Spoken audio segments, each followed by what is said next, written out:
Buonasera bianconeri, c'est la fin de ce match Bruges-Juventus et vous voyez que ma voix n'est pas exaltée parce que, d'accord, la bonne nouvelle, c'est qu'avec un point, le point qu'on a gagné ce soir, on a la sécurité vraiment arithmétique d'être dans la phase finale de Champions League avec les barrages.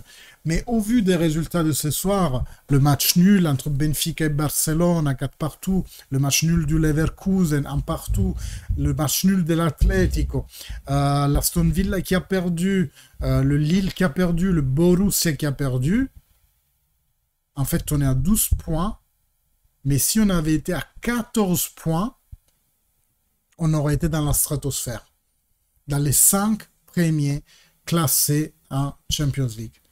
Donc vraiment, mais le gâchis ce soir, et le Bruges était beaucoup à portée. Oui, c'est une équipe coriace, oui, c'est une équipe avec beaucoup d'expérience, qui est très agressive, et ça s'est vu leur expérience par rapport aux nôtres, mais c'était à portée. Et la Juve a été vraiment très lâche ce soir, lâche pas dans le sens de couardise, mais lâche vraiment molle, quoi, molle. Abonnez-vous, mes amis. Mettez un like au stream ou à la vidéo qui sortira juste après, je suis en train d'enregistrer. Commentez. Vous pouvez faire des dons maintenant. Quand vous êtes en live, j'ai activé l'option des super chats. Il y a un symbole de dollar juste à côté du chat et vous pouvez m'offrir quelques cafés pour qu'au moins je sois rentable sur cette chaîne. Et nous, on continue toujours. On se voit samedi 18 h pour le big match contre le Napoli en campionato. Et on va débriefer ces Bruges-Juventus. Mais voilà, il reste l'amertume parce que on a fait des très bonnes prestations dernièrement. J'ai envie de dire contre l'Atalanta, c'est toujours difficile d'aller à Bergame. On a bien joué, on a vu une Juve vraiment dynamique, coriace. On a fait une bonne prestation les deux, hein, à vrai dire, contre le Milan, sauf qu'après, en Supercoppa italienne, on s'est perdu, alors que samedi dernier, on a eu la force de prendre l'avantage et d'aller jusqu'au bout. Et ce soir, franchement, on attendait le coup de guidon final de notre saison pour vraiment faire un tournage à 180 degrés et qu'on commence à enchaîner des résultats positifs l'un derrière l'autre, parce que vous savez, en italien, on dit une hirondelle ne fait pas le printemps. C'est pas parce que tu vas passer une seule hirondelle que ça veut dire que le printemps a commencé. Et là, c'est pareil.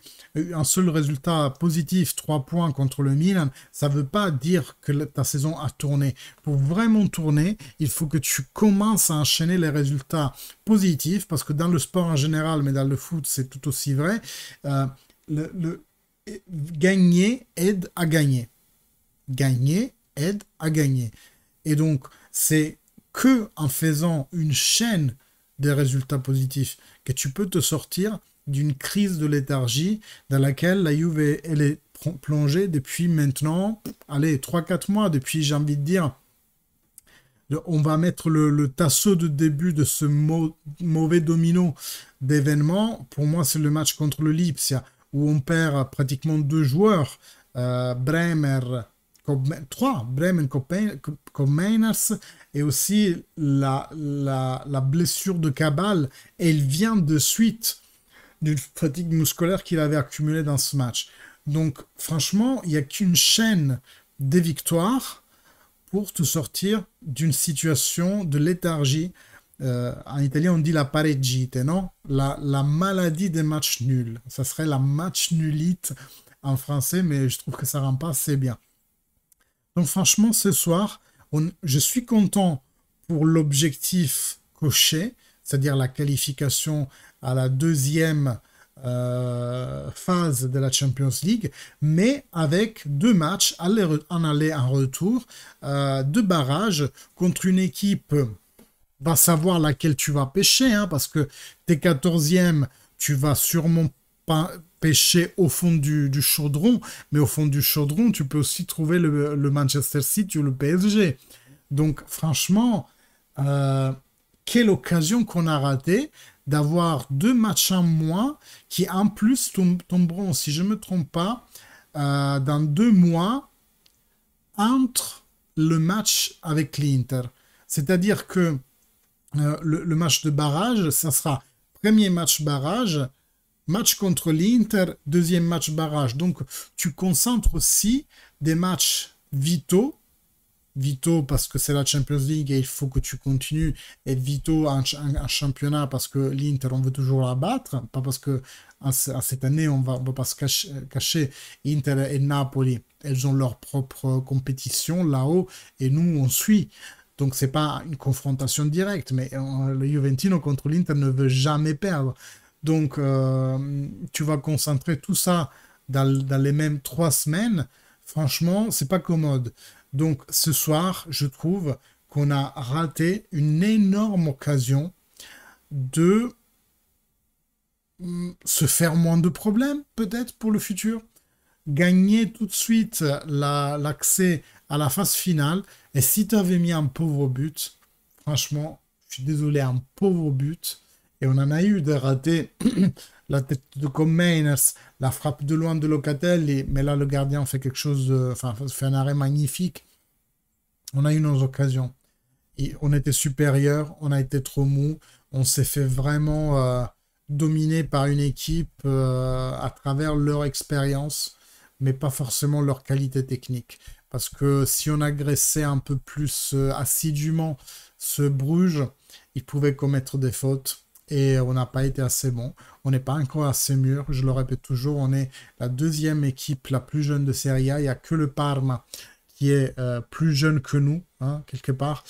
Donc, franchement, aujourd'hui, on a manqué vraiment de l'assurance, de la maturité qu'il faut dans ces matchs décisifs de Champions League. Dommage. On aurait été cinquième en attendant, bien entendu, les matchs de demain. Mais ce soir, on aurait été dans la stratosphère. Vous voyez ce que je veux dire? Donc là, dommage, dommage. Je pense qu'on peut toujours être dans les 8 premières, mais maintenant, il faut un miracle. Il faut vraiment demain que tous nos adversaires perdent, celles qui sont au-dessus de nous, et que dans la prochaine journée, nous, on gagne et tous les autres perdent. Et la prochaine, c'est le Benfica, qui aujourd'hui était à quoi? À 4-1. À un moment donné, dans le match, ils étaient à 4-1 contre le Barça. Après, le Barça a remonté. Mais bon, c'est pas une équipe commode. S'il y avait une équipe, entre guillemets, abordable, c'était le Bruges ce soir. Bon, merci à tous les amis. Merci de votre temps. Merci de votre amitié. Je remercie les deux Jonathan, Zig, Alex, DJ Select, Sauveur, Emily, Amel. Il y avait qui d'autre? J'ai vu Vincenzo Romano, Essoman, Loris, Stéphane Ellsberg. Bon, merci à tous pour me suivre et pour vraiment vivre ces beaux moments ensemble, même si on ne gagne pas. Au moins, on se serre les coudes et pas les couilles. Abonnez-vous, activez la cloche. Nous, on se voit samedi prochain et bien entendu assez bientôt avec des vidéos sur le mercato. Et Jonathan récupère celle d'hier où je te fais le point sur la défense. Je vous ferai des vidéos avec les évolutions de mercato parce qu'il nous faut toujours un défenseur. Merci beaucoup. Bonne soirée. Fino alla fine. Forza Juve. Ciao.